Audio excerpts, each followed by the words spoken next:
Hello everyone, कैसे हैं आप सभी। ठंडक से बचिए, अच्छे से रहिए, ठीक है। चलिए, आपको हम पिछले वीडियो में बताए थे ना, शब्द विचार पढ़ा रहे थे। तो देखिए, अर्थ के आधार पर हमने समझा दिया था और रचना के आधार पर। आज तीसरा नंबर है उत्पत्ति के आधार पर। तो उत्पत्ति के आधार पर 5 वर्गों में बांटा गया है। उत्पत्ति के आधार पर शब्द को 5 वर्गों में बांटा गया है। तो 5 वर्गों के बारे में आज हम आपको बता रहे हैं।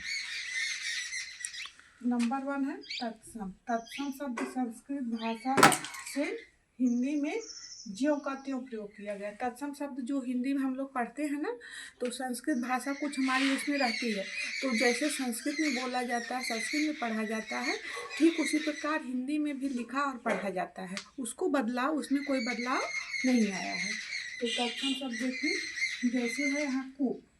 कूप शब्द कुआं से लिया गया है। हिंदी में कुआं और संस्कृत में कूप। और देखिए हस्त। हस्त जो है, हस्त मीन्स हाथ। हिंदी में हाथ और संस्कृत में हस्त। अब इसको कड़।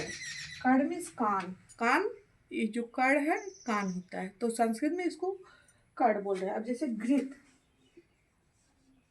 घृत, तो यहाँ पे घृत क्या है, घृत आपका जो है घी शब्द से लिया गया है।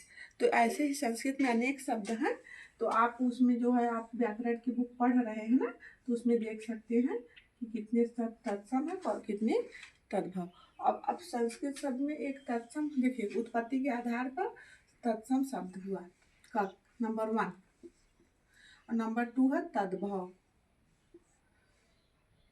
तद्भव, तद्भव शब्द जो है, सबसे पहले बता दें कि सबसे पहले जब हिंदी की उत्पत्ति हुई है ना, तो संस्कृत भाषा से ही हुई है।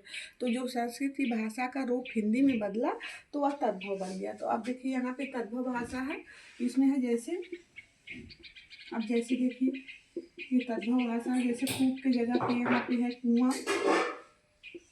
कुआं है। फिर हस्त की जगह पर हाथ है। कड़ की जगह पर कान है, ठीक।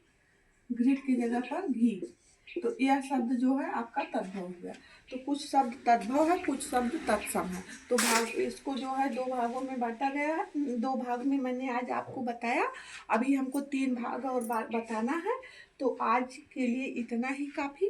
फिर हम नेक्स्ट वीडियो में मिलते हैं। अब लेकिन देखिए, आप जो है कि इसको बहुत बहुत ही मतलब थोड़ा, सबसे पहले आपको तत्सम और तद्भव के मतलब, आप अगर पेपर दे रहे हैं तो आपके दिमाग से इतना वर्णन रहता है ना कि उतर जाता है। तो मैं तत्सम और तद्भव का एक आपको प्रयोग किया हुआ विधि बताती हूँ। जैसे कोई शब्द आया आपको लिखने के लिए, तत्सम क्या है और तद्भव क्या है। तो तत्सम मतलब, जैसे आप तद्भव और तत्सम में कैसे फर्क समझेंगे, तो ये समझिए। तत्सम, तो स, तत्सम बोलते समय स आ रहा है ना, तो तत्सम, तो स जो आ रहा है, तो वो अपने दिमाग में बैठा लीजिए कि ये संस्कृत शब्द बोला मतलब पूछा गया है। और तद्भव, जिसमें तद्भव, उसमें स शब्द नहीं आ रहा है, तो वह आपके दिमाग में होना चाहिए कि यह हिंदी से लिया गया होगा। तो ये एग्जाम्पल आपके लिए बहुत अच्छा मैं बता रही हूँ। इसको अगर आप अपने दिमाग में बैठा लेंगे ना, तो आपका तत्सम और तद्भव शब्द को प्रयोग करने में जो है कोई गलती नहीं होगी। क्योंकि अब स, तत्सम, स जो शब्द में स आया है वो संस्कृत से लिया गया है। ये आपके माइंड में होना चाहिए। ठीक है बेटा, आज के लिए इतना ही। फिर नेक्स्ट वीडियो में मिलेंगे। थोड़ा थोड़ा करके पढ़ाते हैं ताकि आपके दिमाग में पूरा बैठ जाए। ठीक, बस।